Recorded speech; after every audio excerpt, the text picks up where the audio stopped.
ఒకసారి నేను ఆర్థిక మంత్రిగా ఉన్నా, కరోనా వచ్చింది, ఖజానా ఖాళీ. కేసీఆర్ గారు పిలిచిండ్రు, మరి మే నెల వస్తున్నది, మృగశిర కార్తీ రాగానే మనం రైతు బంధు వేయాలి కదా, పైసలు తయారు చేసిండ్రు అని అడిగిండు. మా అధికారులంతా ముఖాలు చూస్తున్నారు. సార్ నిన్నటి దాకా 45 రోజులు లాక్డౌన్, రూపాయి రాలేదు సార్, ఆందోళన లేదు సార్ అంటున్నారు. ఏమయ్యా మా రైతులే దొరికిండ్రా మీకు?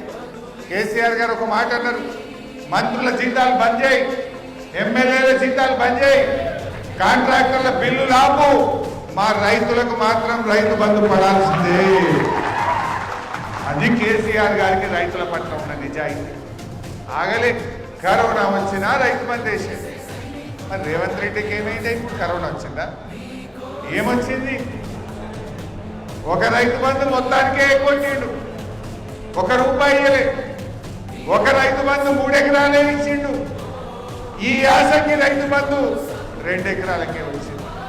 ఎన్ని కష్టాలు వచ్చినా టైం మీద కేసీఆర్ గారు రైతు బంధు ఇస్తా అంటే ఇచ్చి చూపిండు. 11 సార్లు 74,000 కోట్ల రూపాయల రైతు బంధు ఇచ్చిన ఒకే ఒక్క నాయకుడి దేశంలో కేసీఆర్.